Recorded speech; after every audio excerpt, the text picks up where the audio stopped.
Assalamualaikum warahmatullahi wabarakatuh.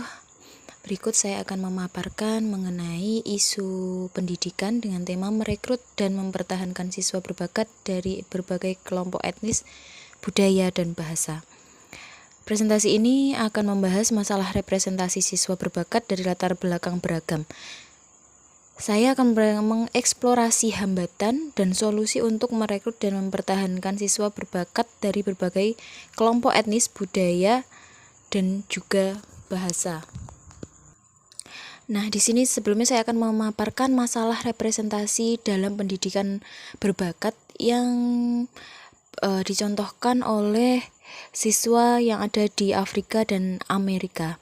Di sini kurang dari 50% representasi minoritas, bahwa siswa Afrika Amerika, Hispanik Amerika, dan penduduk asli Amerika kurang terwakili dalam program pendidikan berbakat.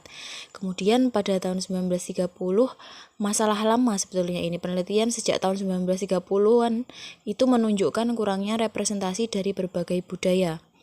Kemudian kelas lanjutan, siswa Afrika Amerika juga kurang terwakili dalam kelas advanced placement. Jadi di Afrika Amerika itu pendidik itu cenderung lebih mengutamakan siswa golongan mayoritas dibanding dengan yang minoritas. Selanjutnya, di sini ada piramida yang menjelaskan mengenai dampak kurangnya representasi seperti permasalahan yang sudah saya paparkan di slide sebelumnya. Yakni prestasi akademik para siswa itu menurun drastis karena bakat mereka tidak terwakilkan atau tidak bisa mereka ungkapkan dengan baik. Kemudian harga diri terkikis perlahan, di mana pada akhirnya mereka mulai timbul rasa kurang percaya diri karena merasa kurang ada tempat untuk mengeksplorasikan dan mengekspresikan bakat, minat, dan kelebihan dari mereka. Kemudian interaksi sosial terhambat secara signifikan. Kurangnya identifikasi siswa berbakat dari kelompok minoritas berdampak negatif pada berbagai aspek perkembangan mereka. Hal ini tentu menciptakan siklus negatif yang sulit diputus tanpa intervensi. Sebetulnya dalam representasi ini memang ada beberapa hal yang menjadi hambatan oleh para pendidik dalam mengidentifikasi siswa berbakat. Di antaranya masih ada beberapa pendidik yang memiliki pemikiran defisit, di mana masih sering menafsirkan perbedaan budaya sebagai defisit dan mengabaikan potensi siswa, padahal setiap siswa itu memiliki potensi yang beragam. Kemudian yang kedua, instrumen atau tes yang digunakan untuk mengidentifikasi bakat siswa itu masih sering bias, terutama terhadap siswa minoritas yang tidak terbiasa dengan budaya arus utama di wilayahnya. Yang ketiga, rujukan guru tidak adil, di mana terkadang guru cenderung kurang merekomendasikan siswa dari kelompok minoritas untuk program berbakat. Jadi lebih sering mengutamakan masyarakat atau siswa yang mayoritas, karena terkadang guru itu juga berpikir bahwa bila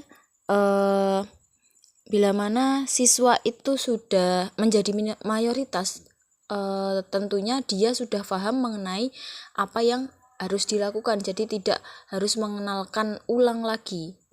Tuh. Selanjutnya ada tantangan dalam penilaian siswa berbakat. Yang pertama,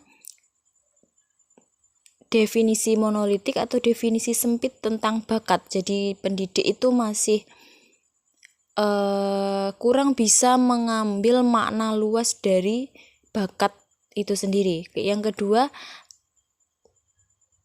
tes yang digunakan itu masih menggunakan tes yang amat terbatas dan terlalu bergantung pada tes standar. Yang ketiga, penggunaan skor batas yang tidak fleksibel, dan yang keempat itu adalah prasangka dalam menafsirkan hasil. Berikut saya akan memaparkan mengenai rekomendasi untuk merekrut siswa berbakat. Yang pertama, filosofi pengembangan atau mengadopsi filosofi pengembangan bakat yang peka terhadap budaya, dan tentunya juga menyadari bahwa kaum minoritas memiliki hak yang sama dengan kaum mayoritas. Yang selanjutnya, menggunakan tes nonverbal untuk mengurangi bias budaya.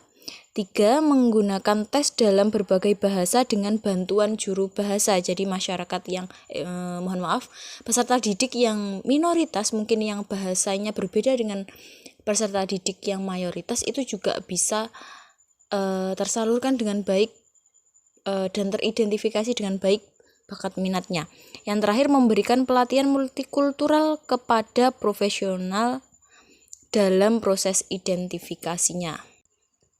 Nah, rekomendasi untuk mempertahankan siswa berbakat, ini ada beberapa hal. Yang pertama, instruksi multikultural atau menggunakan strategi pengajaran yang responsif terhadap budaya, di mana bisa menciptakan lingkungan belajar yang inklusif dan juga mendukung, baik bagi siswa yang mayoritas maupun minoritas. Kemudian mengembangkan kurikulum yang menantang dan memperkenalkan berbagai perspektif budaya dan sejarah. Yang terakhir, memberikan dukungan untuk mengatasi tantangan akademis dan sosial emosional. Jadi tidak hanya terpaku bagaimana mengenalkan budaya ataupun melestarikan budaya, tapi juga dalam ranah sosial emosionalnya dan juga akademisnya. Nah, tadi kita menyinggung sedikit mengenai pendidikan inklusif. Berikut ada langkah untuk pendidikan inklusif. Yang pertama, mengembangkan kebijakan dan prosedur, di mana mengembangkan kebijakan yang adil dan efektif untuk merekrut siswa berbakat dari berbagai latar belakang. Tentu dengan hal seperti itu bisa menjaring dengan maksimal, dengan optimal bakat minat siswa, baik dari siswa minoritas maupun mayoritas. Yang kedua, memberikan dukungan dalam pengembangan keterampilan belajar, manajemen waktu, dan berorganisir. Disinilah posisi pendidik menjadi lebih concern, di mana tidak hanya mendampingi tapi juga menjadi manajemen dan membantu siswa mengorganisir keterampilan yang dimiliki. Dan yang terakhir adalah memberikan pelatihan berkelanjutan kepada pendidik dalam pendidikan dan konseling multikultural. Jadi diberikan pelatihan berkelanjutan supaya tidak hanya stuck pada satu kondisi saja, tapi bisa berkelanjutan hingga masa berikutnya. Baik, sekian presentasi dari saya. Terima kasih. Assalamualaikum warahmatullahi wabarakatuh.